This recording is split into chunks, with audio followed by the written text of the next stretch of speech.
Hello, my friends. Hello, my life warriors, wherever you are in the world. Welcome to the Day In, Day Out podcast. Woo! Today on the podcast, I have Stephanie Taylor on episode 126. She is a property investor, podcast host, speaker, and yeah, we talked about a number of different things on the podcast today. How she got started in property investment, how she is using ClubHouse to get the message out for herself, and we spoke about her book as well. I have to say she's a very nice lady, a joy to speak to, and I look forward to getting her back on the podcast in the near future. I hope you enjoyed the show, my friends, my life warriors. Please subscribe, and yeah, have a fantastic day. Until then, enjoy the show. Yeah, peace. Haha. Hello, my friends. Hello, my life warriors, wherever you are in the world. Welcome to the Day In, Day Out podcast. Woo! Today on the podcast, I am very privileged to have Stephanie Taylor on. She is a author, how can I put it? Property investor, speaker, and she hosts her own podcast. The Rent to Rent Success podcast. Oh my Lord, what don't you do? How are you today, my lady? How are you? Do you know what? I am so good to be in the presence of all this energy. It feels really good. And I was just saying before we started rolling, I listened to your show. So I'm so excited to be on it today. Well, you know what? I'm excited to have you here. And look, and yeah, before the show, ladies and gentlemen, she promised to bake me a cake. Yay!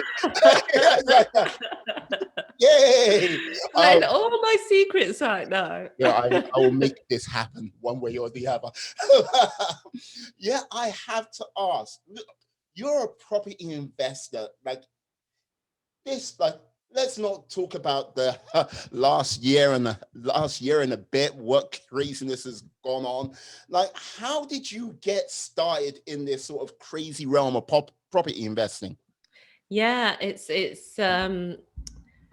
it was a bit of a journey, Maria, because when I was growing up, I was not thinking about being a property investor.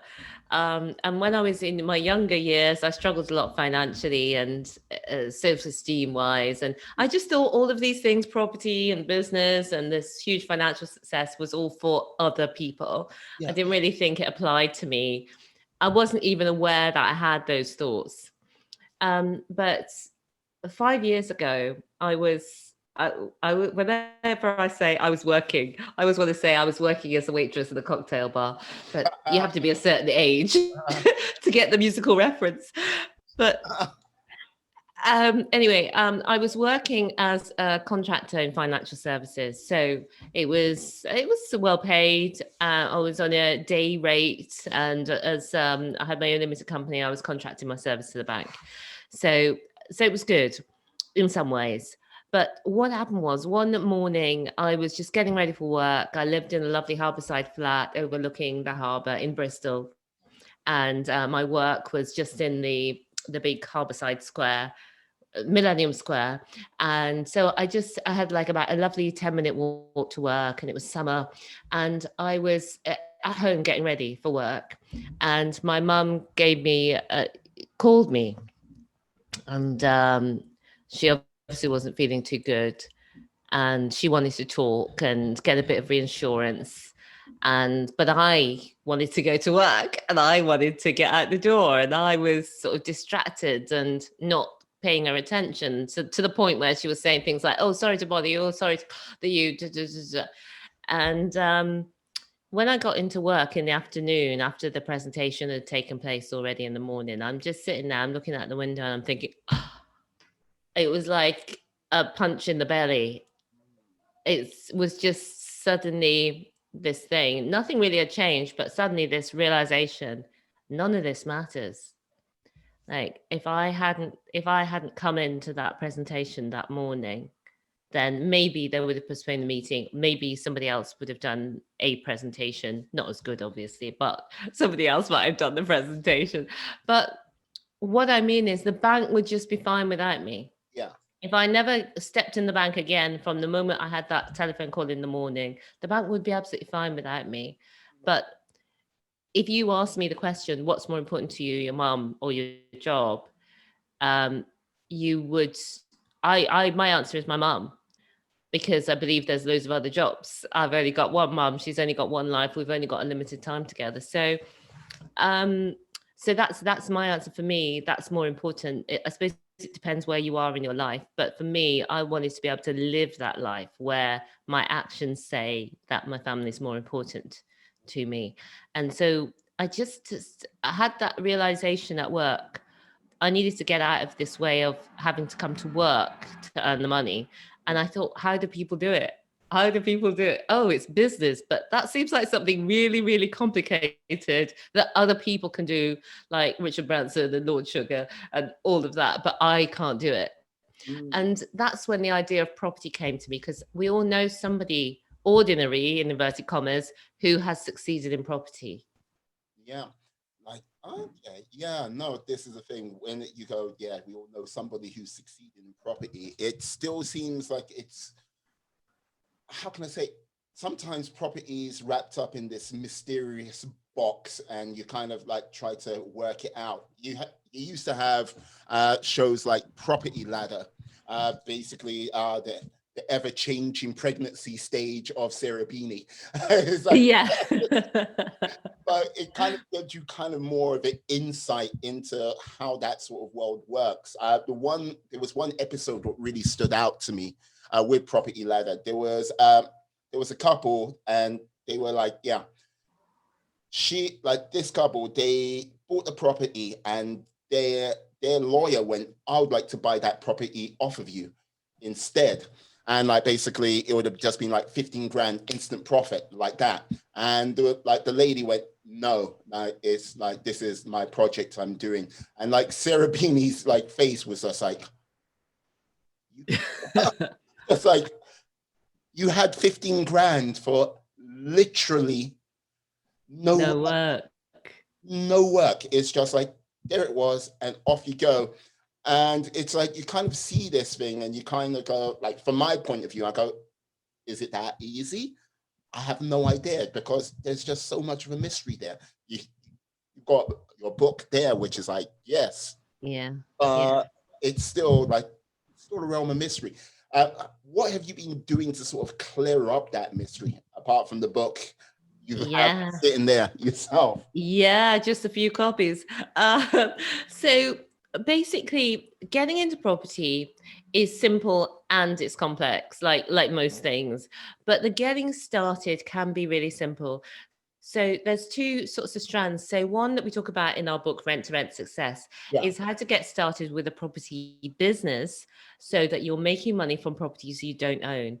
And it's the ethical way to do that. That's a win for you, a win for the property owner, and a win for the tenants. Mm.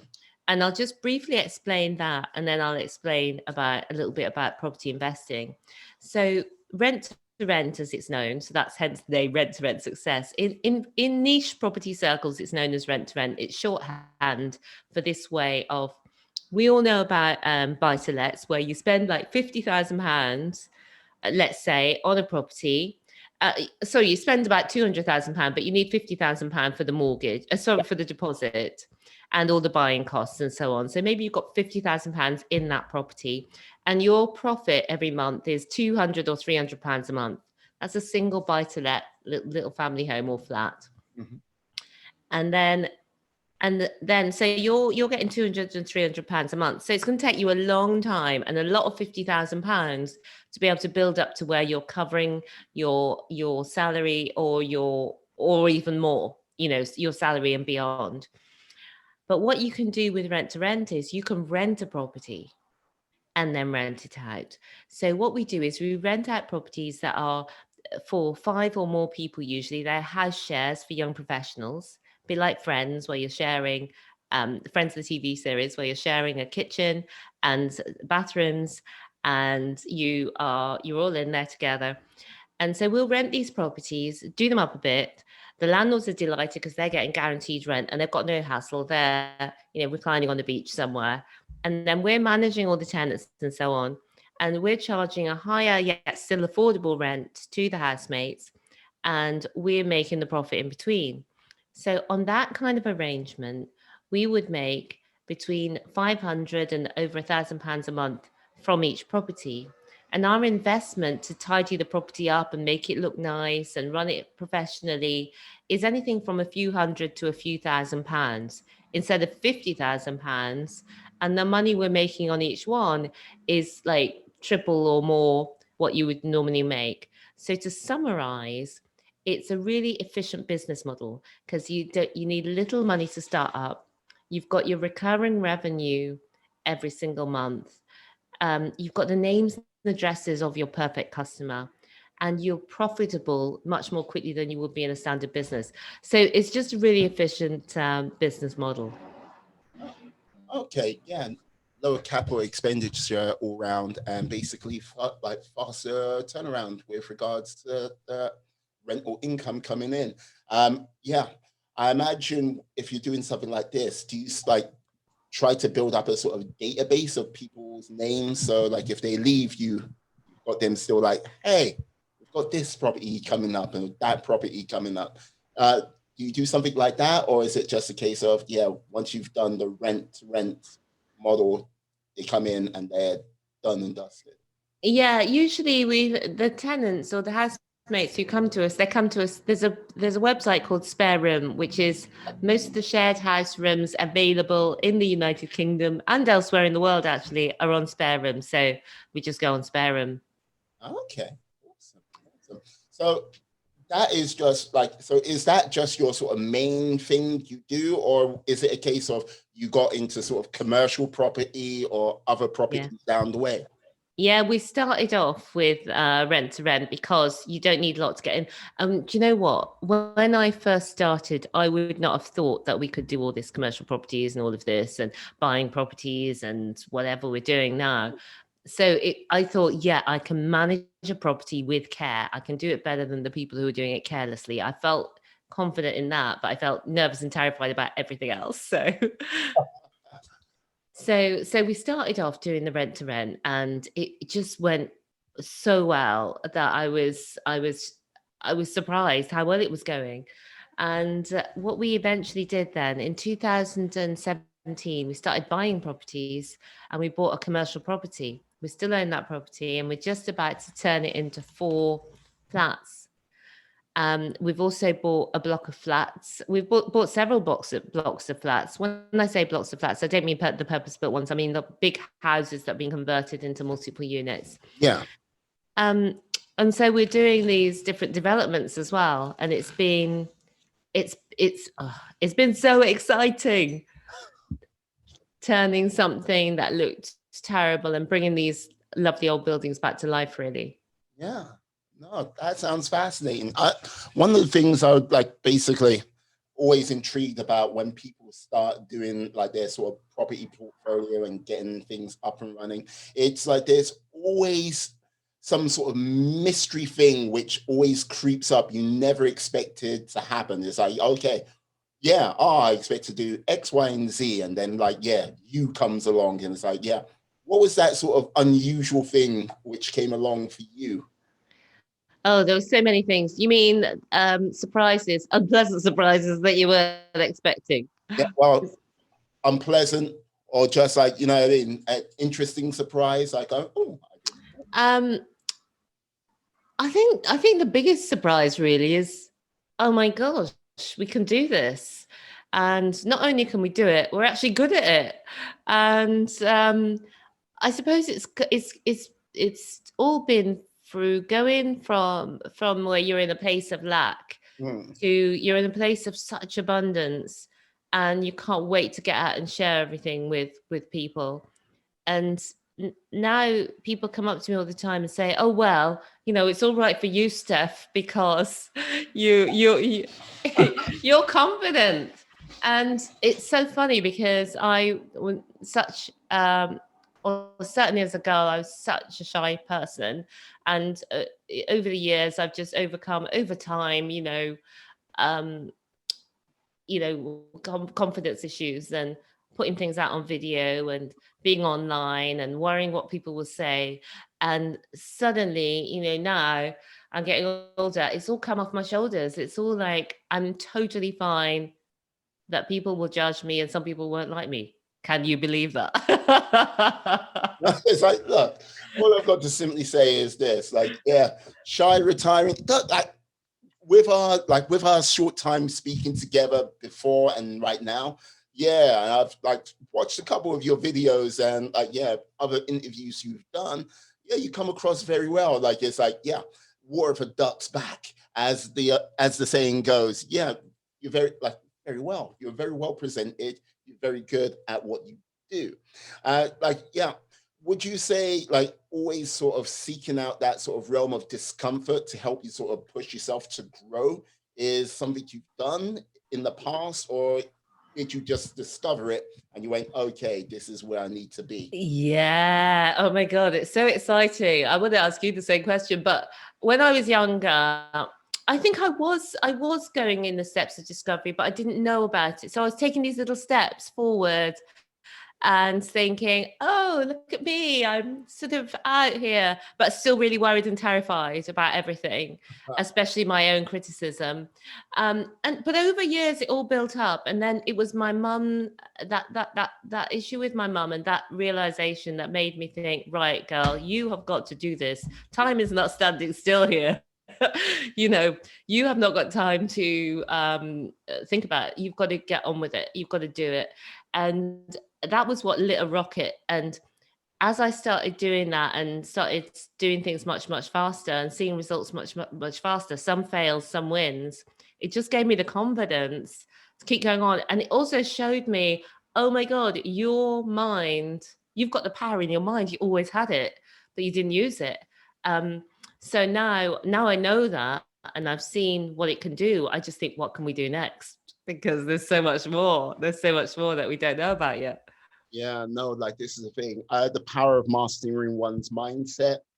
When you do that, it's amazing what things start to fall into place. Because like with that, like it's one of those things where like through my life and stuff like that, there's been times where like my mindset's been here, there, everywhere, and like yeah, there will be things what won't come together. You need to have that sort of routine and discipline to get X, Y, and Z done without that mindset being in place. So they're like, oh, okay, I need to sit down and do this. It falls apart very quickly. And like, yeah, with what you're saying, it's like, yes, push yourself. Yes. Yeah, I'm all about that now. It's just my life. I feel like it's my purpose. I know I kind of struggled with that, but I know it's to inspire people. I get so many women contacting me, especially Black women, and just saying, I didn't know property was possible for me. It's so inspiring to see you doing this. And they can see that I'm a normal person in inverted commas, that I just had a lot of flaws and only started um, relatively recently and have done a lot since then. And previously I was the queen of procrastination, professional procrastinator, Olympic medal winner. But now I'm sort of a consistent action taker, not perfect, obviously, by any means, but a lot more results focused than I used to be. Yeah, no, like this is the thing. Yeah, being out there and like showing, like, because like here's the thing, when people sort of go on these sort of like ventures and journeys, Mm. what you often see is always the end results. It's always Yeah. get the whole, yeah, you came from nowhere and like, yeah, boom, like more or less the polished, finished article. But no one sort of sees the sort of like stumbles, as you say, and like the sort of blemishes from the beginning sort of to the middle and to get you where you are right now. So many people, when they look at yourself and go, you did property, yeah, that's amazing, you did that, don't think it's for me. And where you like go, and if you go, why not, it's like, yo, I don't know this, I don't know that, Mm. I'm not really good with this, and like you Yeah. hear all of the words and excuses, Mm. but you, as you say yourself, you weren't perfect when you started, or if Mm. you were, like, goddamn.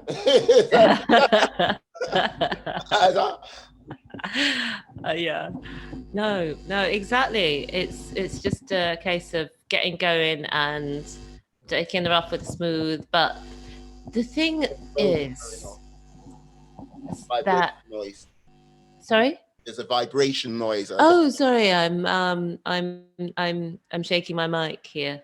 It's in its little saddle, and I was Oh, I see. just. I It's got, I got Kit here. I got Kit here. oh, Yeah, yeah. Um, but no, it's what's your thoughts about it? Are you sort of all like with regards to like doing stuff and showing the sort of story, or how would you say? you know the question you just asked me about growth? With regards to growth, I think it's one of those things where we all need to sort of put ourselves into a place of discomfort with it's not like, oh, to do sort of great and grand things. It's just like to do new things. Because what happens, and from what I've seen in my life and I've seen in other people's lives, we get comfortable, just do the same thing time and time again. But when it comes to sort of like, okay, let's do something new, let's take up a new challenge, even if it means going somewhere different on holiday. Like people are just like, nah, I like going here.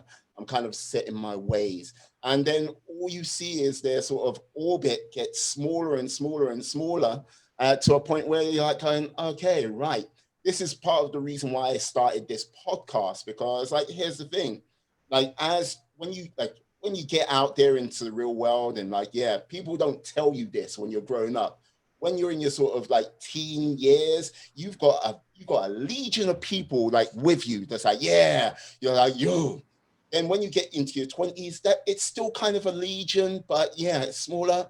30s, it's like okay, that legion drops off quickly to like a small like professional unit. And like basically in your 40s, it's like, okay, I've I got wouldn't know about that. well, hey, don't worry, I do. Hey, well, when you get in your 40s, it's like you've got a small unit of people like you go, these are my ride and die people, my ride and die people. And look, I can like I can only imagine as each decade goes on, it just gets smaller and smaller and smaller, and you get set more and more in your ways. And like that sort of potential, that limitless growth we have as human beings, as people, just fizzles away. And that's kind of sad, you know? Mm. Well, I feel like since I've been got into business and property, I feel 10 years younger. I am in my 40s, obviously. I was just jesting with you. No, no, I don't believe that. Yes, like late 20s for sure. I yeah. This man is a charmer, y'all. I have no idea what you're talking about. No, like, yeah, but yeah, you're 10 years younger. Okay, yeah. So, what aspects of it do you think's made you like take on that, like get that feel of, I'm more revitalized now with it? Well, do you know what I think it is? It's first of all, it was the breakthrough. Oh my God, you're good at this. I didn't think we would be good at business. And I'm good at business. And there's certain things that I'm creative in. I'm good with words. I'm good at marketing. I'm good at talk. Not yeah, I'm good at talking to people in a sense, you know. Mm, But what I love is we had our HMO management business, HMO Heaven, yes. and you can see some of the before and afters. They're quite impressive on the case studies. It's hmoheaven.co.uk. And so we have that business running. We have our own business where we've got the box of flats and things that we're doing up, and we're buying and converting and all sorts. And then we've also got Rent to Rent Success. And Rent to Rent Success is a business where we actually train people how to do this. Mm, Because when we started getting into it, people were then saying, Steph, how are you doing this? What, you making money? You don't own the properties? Is that legal? And why would any landlords give me a property? You know, why wouldn't they just give it to the letting agent or take it themselves? yeah. And and so we started teaching people online how to do it basically, and it's just grown. And I love doing that because what you see is like people like one of my favorite ones in our podcast. We've got a podcast called the Rent to Rent Success Podcast. They're all called the same thing, but it's called it's called the Rent to Rent Success Podcast. And we have these rock stars interviews where we talk to people who've done rent to rent and about their experiences. Because what I think people love to see is not just that we did it, but when they see other people who just come to it new and been successful at it, they can see, oh, that's how they did it. Oh, they were worried about that as well, and that's what they did, and that's how it worked out for them. But one of the most popular ones where we had the most messages about was Maria. And Maria, she's so lovable. She's just one of those people. She just starts talking, and you just want to say, Maria, I love you. But anyway, Maria, she's married. She's got 3 kids, 8 and 2 little ones. Sorry, 8, 11, and a 4-year-old. And she's an IT project manager, so she's busy. And she decided to do rent to rent with us in the rent to rent Kickstarter. And she started going out talking to landlords. The first few landlords she saw, one of them was a woman, and they just started talking about their kids. And this landlord was going to live in America, and the landlord had a previous bad tenant, but she just got on with Maria. Yeah. And thought, you know what, I want to leave my property with you. Okay, you're not a letting agent, you're Maria, married with 3 kids and an IT project manager. But she could see Maria would care for her property. And so Maria started managing that property. And she makes great cash flow on that one. And the landlord referred Maria to somebody else, another landlord. So she's taken on that property. She's now got 3 properties. But the thing that I loved most when she was telling me the story on the podcast is she was saying, well, the landlord just fell in love with me. The landlord just fell in love because it really is about those personal relationships. Yeah. That's what people think. When you're looking at it logically, it doesn't make sense. Why would a landlord give you a property when you don't own a property company? Well, you do own a property company, but it's just you. Yeah. Why wouldn't they give it to a letting agent? But it's because letting agents usually have hundreds of properties, and to manage a house share is different to managing a normal family house or a single let, as we call it. It's it takes a little bit more time, and the agents don't usually have that time. But when you're managing it, you're going to be able to manage it more diligently. So landlords are very receptive to it, more so than people would think.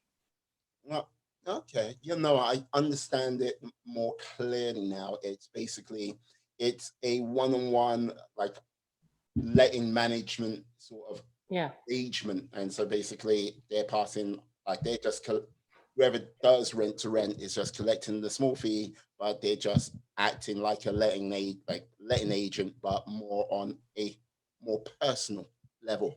Yeah, and also we're getting a guaranteed rent, and we're guaranteeing the rent even if the tenants don't pay. And that means that we're able to earn more because we have to work harder to earn that extra. But it's a really nice business model for people just looking to get started in property who've got a little bit of time. You can do it with a full-time job. Um, and then they use that money to go into property like we did. We've now got over 28 units that we own. So it's kind of fun. And we want to get up to, well, a lot more. But yeah, it's Yeah, kind no, of fun. no, that's impressive, because 28 units in a stretch of 5 years. Uh, Yeah, like, yeah. dear God, it's like, wow. We Uh, buy them in blocks though, right. because what we've got a block of 12, we've got Mhm. several blocks of 4, we've got a block of 8. So it's but the financing as well, because you're thinking, well, these people must be rich. But no, there's these creative strategies where you can buy property Okay. without having all of the money up front. And also, once you start in property, you'll see people want to invest in you because, it's 0 point whatever percent at the bank. Yes, well, Or point, yeah, if it's yeah, not a good time to be 1% in if favor. you're Yeah, lucky. absolutely.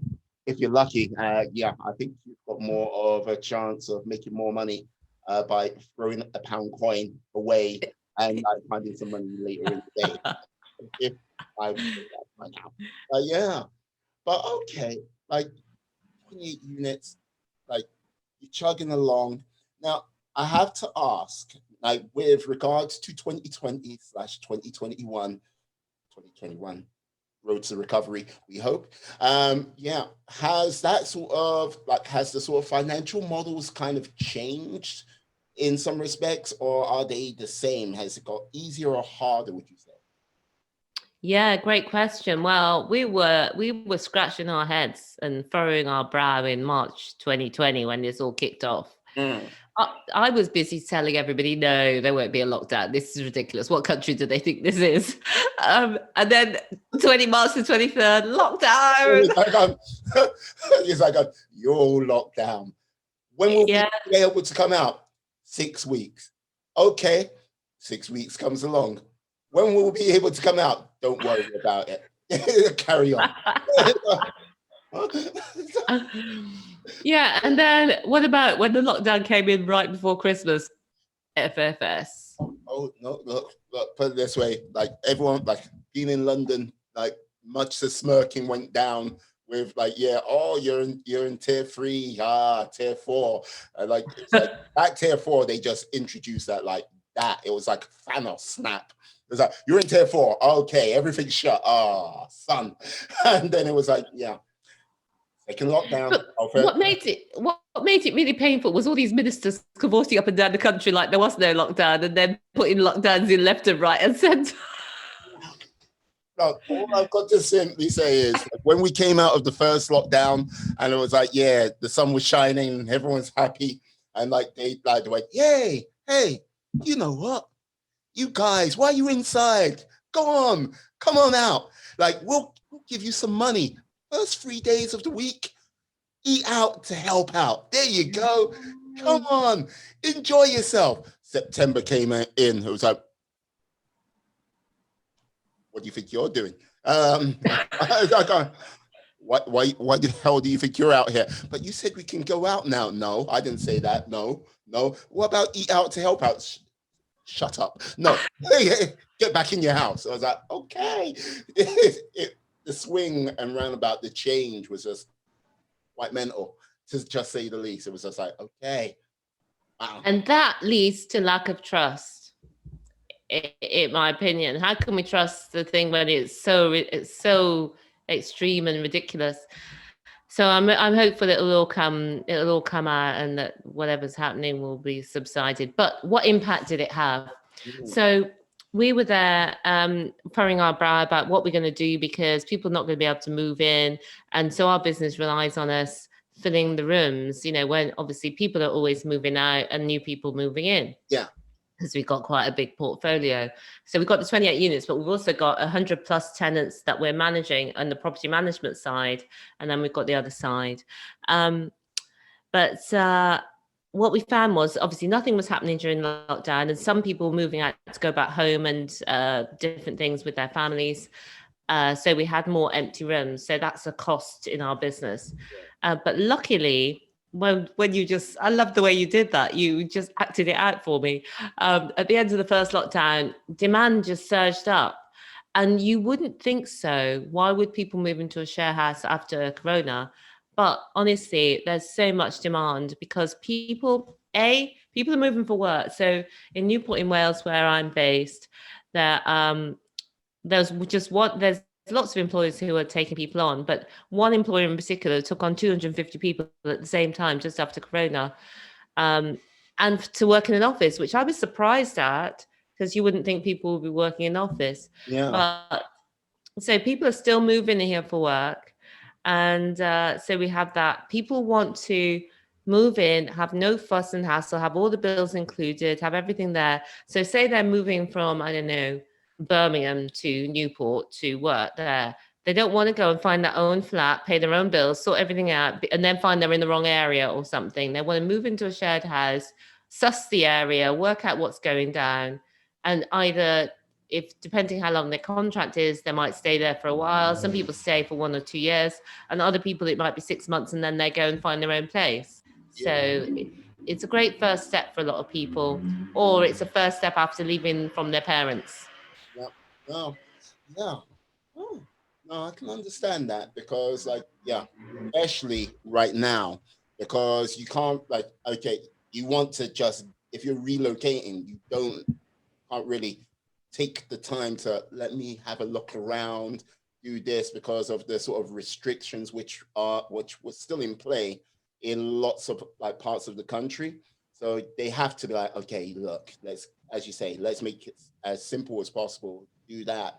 Like I'm happy to hear there was like 250 jobs like in Newport, which like sprung up immediately Yeah, because yeah, yeah. I think I that's, was so surprised. yeah, a lot of people are going to be sweating uh, that sort of like worklessness, which is being imposed on us for the last And year.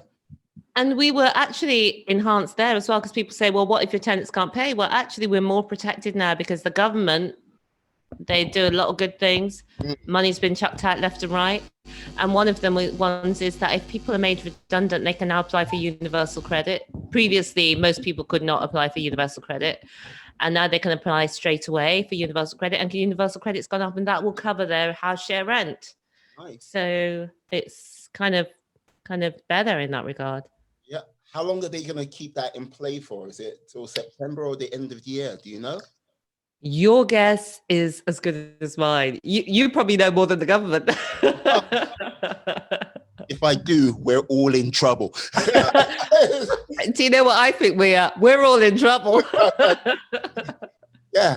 It's like, I would say, yeah, all of us need to emigrate to New Zealand. But all I've got to simply say is like they had one person, one case in New Zealand, just Yeah, like not a death or anything like that. It was just one case, and they yeah, shut down the whole country. I'm like going, I laughed because I was like going, look, it's like, look, we have had tens of thousands of people being infected on a daily basis, like thousands of people dying, and like, look, we waited and waited and waited, but one case, yeah. that is not the way to do it, methinks. People are like, oh yeah, but it stops the infection going like further. It's like, okay, if it was the flu now and you shut down everything for the flu, I know it COVID, it's different. I know that, but COVID, I think, is going to be here to stay for Yeah, a long. yeah. Like, if it is going to go away, I don't think it's going to go away for a long time. And if you're constantly shutting things down again and again and again, it like we all are witness to it. It's no way to kind of live a life or like, No. go forward. So I'm like, going, New Zealand, yeah, you need to sort yourself out. Like, yeah, don't. I'm not saying here in the UK we've got anything better. Woe is me, we are not.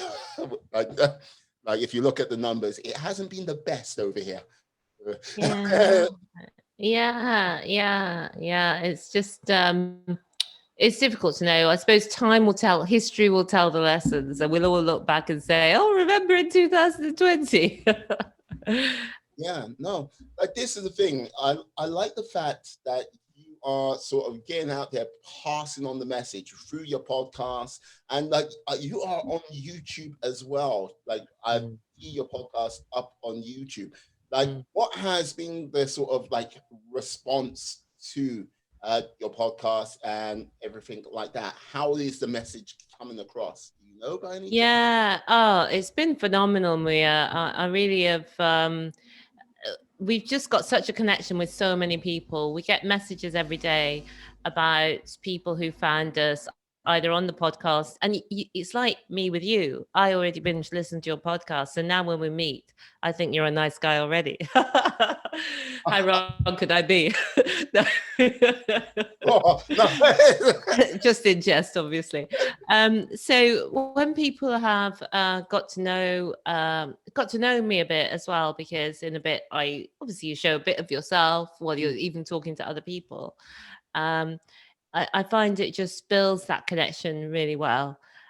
So we have people come to us. That's one of the best things. I like the messages that I get of people saying, Stephanie, I was a single mom too, or you really inspired me to get started, or my mom was ill too. Because we're people, I think people always look and read something and then they can see, oh, that's a connection. Or somebody this week has said, I used to live on the Bristol Harbour side and work in the same bank, where I work. And so it really has helped. And we've also been contacted by the press. We've been in the Sun newspaper, and the High Point, and the Telegraph. I was asked to be an expert for the Telegraph, and we've been in the Sun. And when our book came out, I think that was one of the proudest. Yeah, I think that was one of the proudest moments of my life. Was when our book came out, and I first, held it in my hand, and I'll showcase it for you. Yeah. And it was, it's just real now. And what was I going to say? Yeah, and in the first few weeks, it got over 130. It's only been up there for 4 weeks, and it's got over 130 reviews on Amazon. But I'd like to offer your listeners a book, Mia, if you would be open to that. Yeah, not a problem at all. Not a problem at all. Like, yep, send over the links and I will get that done. Yeah. Well, what I was going to say is that if they leave a review for the Day In Day Out podcast, and they screenshot it to me at support@renttoRentsuccess.com, we'll post them a book. If they leave you a review for the podcast and say how much they like this episode, maybe they say they like Victoria Sponge, then screenshot the review of the podcast and email it to us, and we'll post them a copy of the book. Let's make it for 2021. Okay. This year. Yeah, no problem. I'll make sure to clip that up in the near future. Yeah. Because your book came out it came out January this year, wasn't it? Yes. Yeah. Oh, you have done your homework. If I did my homework, I would say yes. The video was published on the 21st of January. Opened up the package. There it was. Yeah. At times you were very happy. Let's just say. Yeah, I was. You're a proud mama bear. Yeah, definitely. Yeah. This mama don't cry. This baby don't cry. Can put it down, leave it alone, come back to it.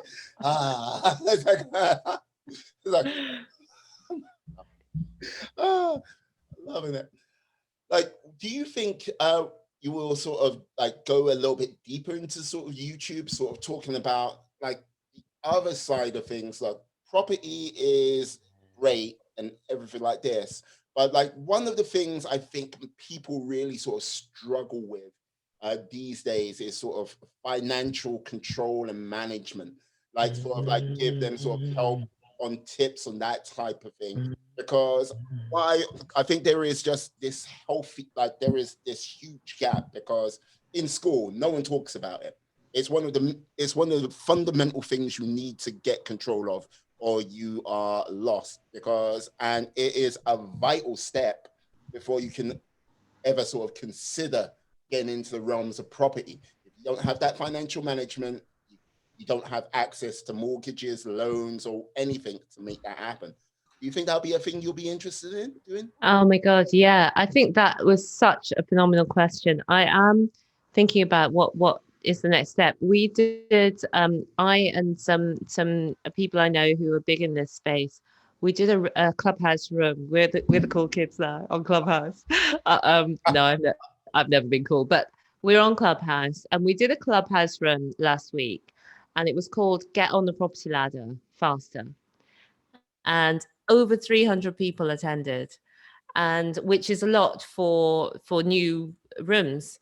And I'm going to do a follow-up on 25th of March, which will be more about the actual steps to take to get on the property ladder. But it's also about changing the mindset a little bit and giving people the exact steps. So I would love to do more about that and helping people be owners, because I want to call it own it.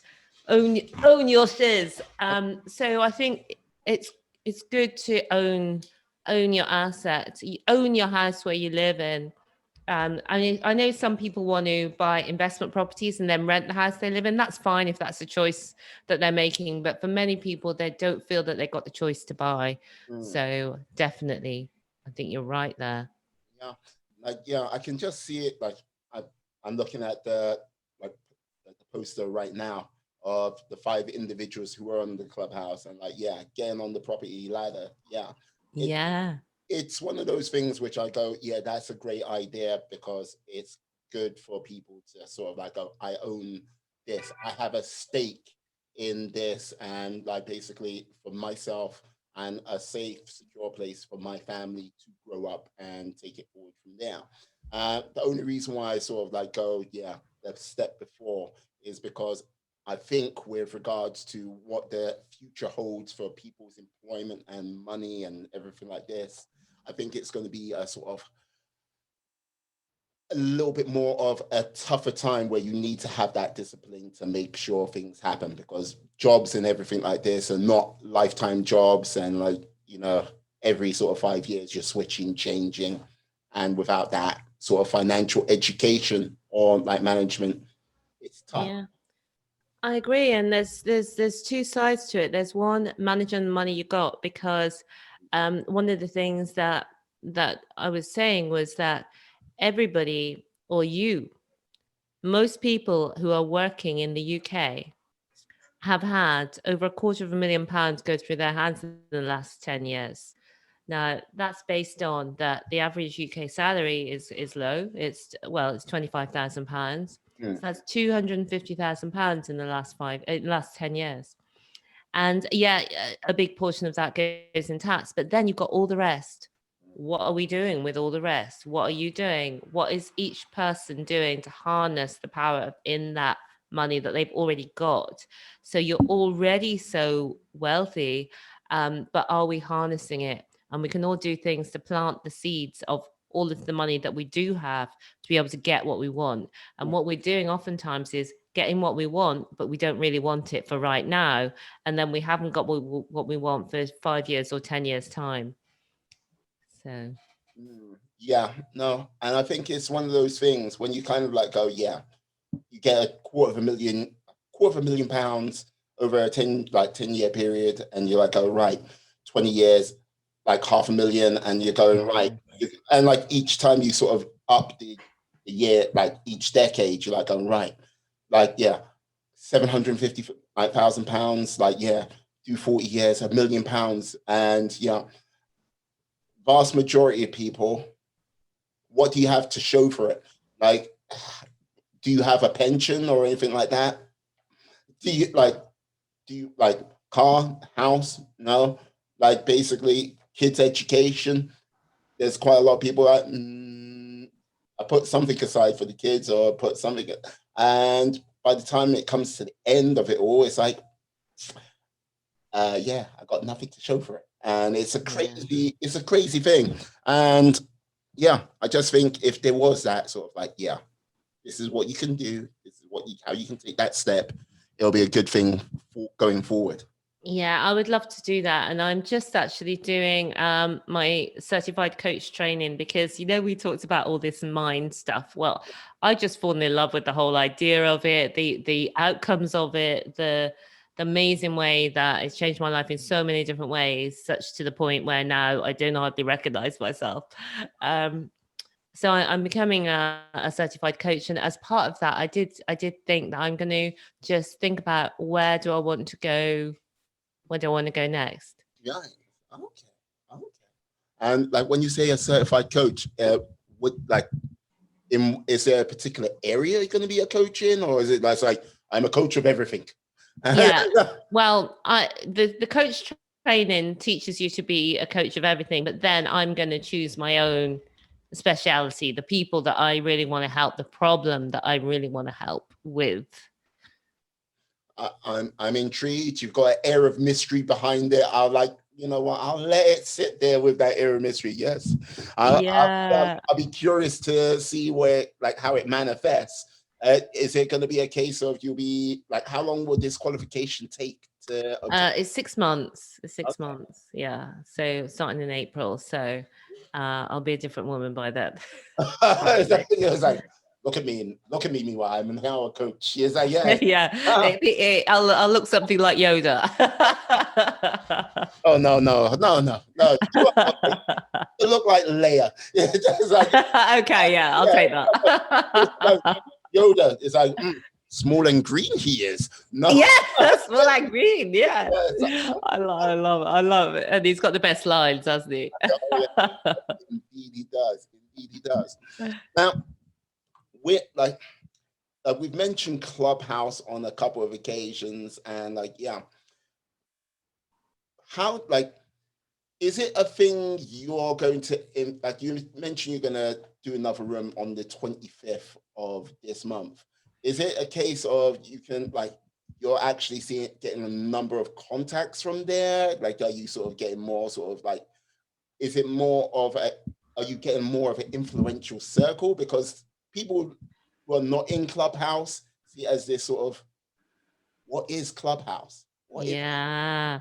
Well, do you know what? I've only just joined really I heard about it in January. I joined it, but I didn't do anything with it because the book wasn't published. The book wasn't published till the end of January. There was a lot to do.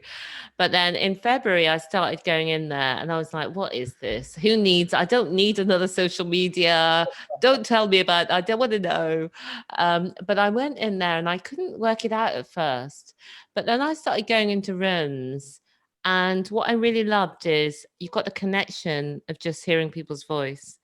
And you can just go up and you can speak in different rooms on different topics and you can get to know people in a different way. But the really interesting thing about it is that it's live. So you have to be there or be square. It's not, there's no replays or rewind or that's it. You were either there or you weren't there. And so that gives it a little bit of magic as well. And I suppose it's a lockdown baby because we're in the lockdown, people are more looking for things to do at home and Clubhouse is it. So I have been really loving it, both from personally just connecting with people, even people I know in the property world and so on, getting to know them actually on a personal level in some of the rooms. yeah. But I think it is good for business as well because people are so much more active because they're live on there with you at the same time. And then they want to engage with you, they want to find out more and they want to go deeper. So I just love it. Yeah.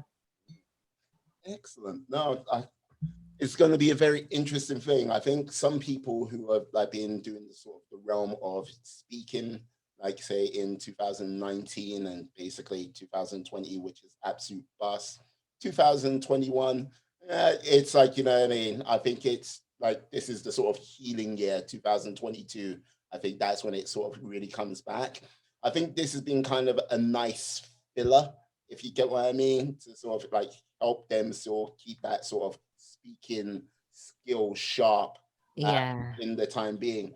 Like with regards to yourself as a speaker, like do you reckon you're going to be hitting the like event circuit hard with that sort of like upping your activity on that side when things get back to normal in 2022?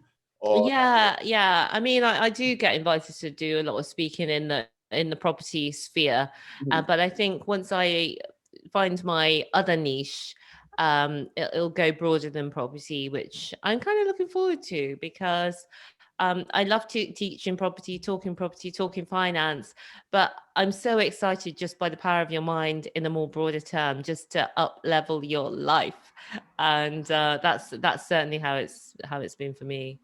I'm liking that on the upswing, moving positively forward. Yes. These are the things I like to hear. Now, you know what? I asked you to send me information about a like TV show or book you're interested in, which has been keeping you like sort of engaged. And I got to say, I was watching. I watched a TED talk about Christopher Voice. Like, is that his name? Oh, yeah.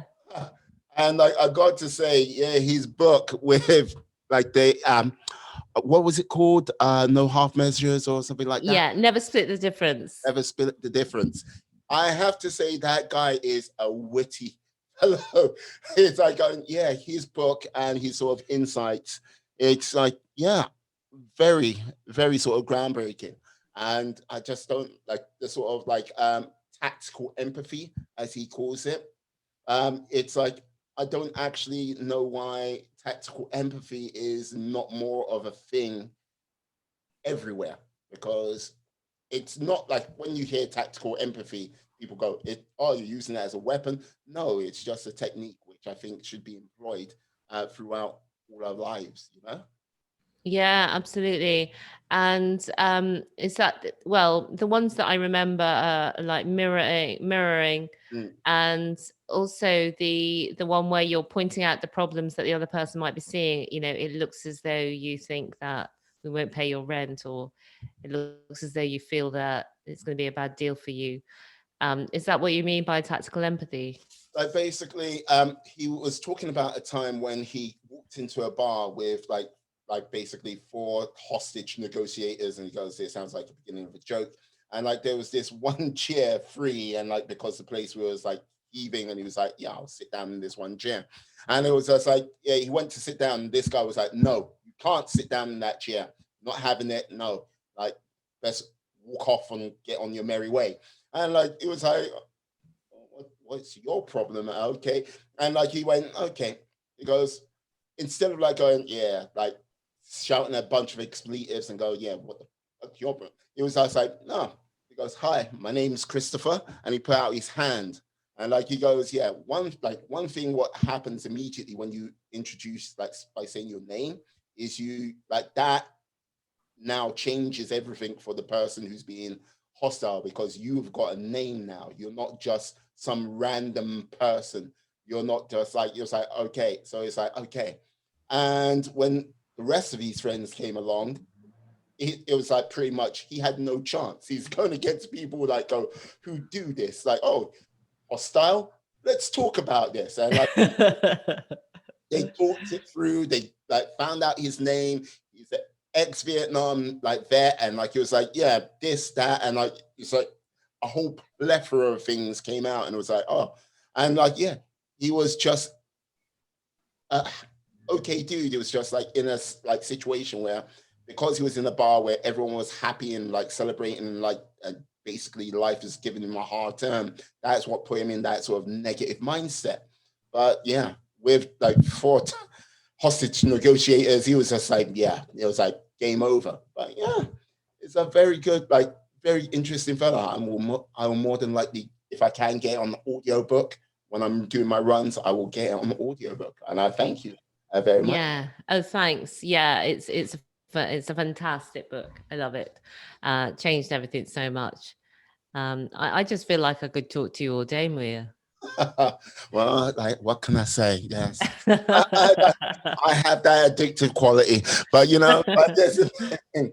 But I know we got to be mindful of time at this present.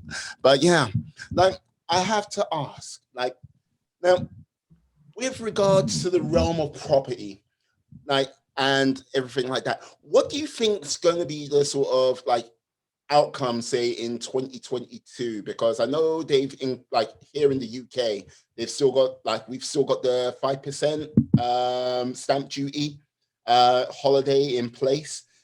What do you Yeah. think? What do you think is going to happen in 2022? Do you think it's going to be how? Do you think? Yeah, we have still got the stamp duty holiday, so that's going to taper out this year, and they've brought in 5% mortgages, which make it easier for first time buyers and other buyers to get started in property. Um, I think the market will go down a little bit, but not a huge amount. And I just think now is a good time to buy because lot not right now the market's a bit hot and things are going a lot higher priced, Yeah, but if you can buy something at the right price, by which I mean that if you're holding that asset that is worth the value that you're paying for it right now, um, then it's a great time to buy, because more people are not so liquid right now. So we are definitely looking, and what we're looking for is commercial property, especially because that's going to be a bigger opportunity because of what's happened to office space now post COVID. yes. We're looking for these blocks of flats that are not in such a great condition, because that's a marketplace that's got fewer buyers. So usually the market price is lower. So commercial and blocks of flats really. And the type of commercial that's especially good is B&Bs, bed and breakfasts, and care homes, because those tend to be less profitable businesses. That means lenders won't want to lend as much money for those, which means it's difficult for people to buy them. And anything that's difficult for people to buy, the owners, if they want to sell, are more open to creative strategies. Now, the creative strategies I mentioned before are where you don't get the mortgage, or you don't pay the full amount at the beginning. You agree a specified contract to pay a certain amount now, pay a certain amount each month, and then pay a certain amount at the end. And these can be called a lease option or an exchange with delayed completion. So there's other ways that you can buy property without having to have all of the funds up front, and without even having to get a mortgage up front. You know what? I've got to say, like, yeah, if I put you in the room with my lady and like she's like listening to this conversation right now, yeah, you'll most probably have her on the phone with you, like, go and tell me more. Yeah. Is she into property? Like, this is the thing, like, she, like, I would say she's starting on the journey of that. And like, yeah, like all I've got to simply say, yeah, one of the most nerdy things, I'm going to put this out in the world. Yeah, she went onto auction sites and did a spreadsheet and stuff like this, working it out. Yeah, like when she gets up and running on that in the near future, who knows? I would say, God damn, God help us all. God help us all. No, that sounds exciting that you two are getting started on it. Yes, it's going to be her project, like more than that. All I'll be most probably that, yes, you pick that up, you carry this, move that over there. Very useful indeed. Yes. We need that. Yeah, my middle name will be Beast of Burden. No, but like the thing, like an interesting thing about when you mention like office space, I think that is something which, like, I would say 6 months ago, I would have went, yeah, like that's it. The big shift is in play. It like 10, 15 years of all of that sort of coming down down the road has been fast forwarded to now, where offices, everything like that, it's pretty like a lot of it's done. Now I'm more of the sort of mindset, it's going to be some type of hybrid model which will come into play. I would say there's going to be, I would say maybe 40% of, like, depending if the business can handle that, just people won't be in the offices, they'll be like at home. And that's going to be very interesting if you're in that sort of office sector, because there ain't going to be the need for that much capacity. It's going to drop quite harshly, but it's going to still be a need, if you get what I mean. Yeah, it'd be really interesting to see what happens there. I think there will be a lot more flexible office space and localized office spaces, and obviously home working, because people have seen we can work from home. I think it make people want to live in slightly different type of homes than the type of homes that they've wanted to live in. Yes. Central London has seen things go down a bit there, because people realize, I don't need to be here now. I would like to buy somewhere where I've got a bit more space, that's not in central London, that's on the outskirts. So yeah, it'll be really interesting to see what's going to happen over the next few years. Yes, indeed. Exciting times, yes. Now, okay. Like, yes, no doubt you've listened to my other podcasts. So like, yeah, you may have worked out by now, I am a being of supreme cosmic power. Yes. Like, yeah, like I can grant you one wish, and before you even say one thing, like, yeah, you can't have world peace, you can't wish for COVID to go away, and like you can't wish for school kids to be locked up in their schools, because look, every parent on that has been look, and plus with COVID, I have had to make pacts with Dolly Parton herself.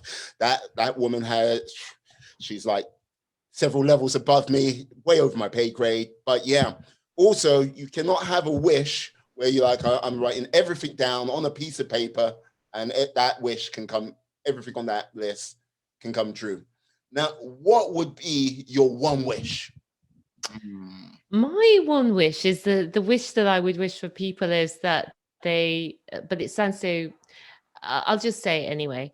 It's just that people realize the power of their mind, um, because we, we all have the two parts, you know, the toddler brain. That's I want it now. I want it now. I'm seeking pleasure. I'm avoiding pain, and I'm doing it using as little energy as possible. That is the version of ourselves that's on Netflix on a binge watch with snacks and everything all around. So, but then we've got our game changer brain. And the game changer brain is, oh yeah, I'm going to be fit. I'm going to build my business. I'm going to inspire people. I'm going to do all of these amazing things starting tomorrow. And it also writes down loads of plans. But tomorrow comes, and then your toddler comes in and says, no, I'm not going. Sorry. I know you wanted to do change the world, but I'm not going. I don't want to go. I don't think we should go outside. It's scary out there. There's scary people out there. What if they don't like you? What about if you're not good enough? You've never done this before. And I don't think you should go out there. I'm scared. I don't want to do it. And it's that push and pull, which means that for most people, they don't go for their dreams. They don't get their dreams. They don't aspire to their dreams. And when you realize that that's just your normal mind working, right? It's so freeing because you can just say to your toddler, it's okay, come here, give me a hug. I know you're just looking out for me. We're going out there. It's scary. We're not going to die. It's all going to be okay. And you just carry on and do what you're going to do. But what we make it mean instead is, okay, I'm feeling so much fear. I don't think this is the right thing to do. I'm not going to do it. I'm going to turn inside. So I just wish that everybody had the breakthroughs that I've had in recent years, that you just understand the power of your mind, because you can train your mind to support your dreams. Oh, superb, superb. Now that is what I call a brilliant touch right there. Boom. Yeah, I have to say, like, yeah. Can you let the lovely people out there know how they can get hold of you? Yes, I can. Oh, yeah. Please get hold of me. I'm on the rents2rentsuccess.com. That's our website. You can get the free rent to rent success guide. Obviously, you can buy our book. And you can also message me on all the socials. I'm at Rent to Rent Success, HMO Heaven, and Stephanie Taylor on everything social. Perfect. Perfect. Let me say this to you, Stephanie. Thank you for coming on to the podcast today. You have been absolutely brilliant. I'm definitely going to have to get you back on in the near future. And yeah, if I can work out ClubHouse, yes, I will most certainly be in one of your rooms just listening. Brilliant. Thanks. Oh, sorry. No. Thanks, Weir. It's been a pleasure being on, and I've really enjoyed talking to you. Oh, the pleasure's been all mine. The pleasure's been all mine.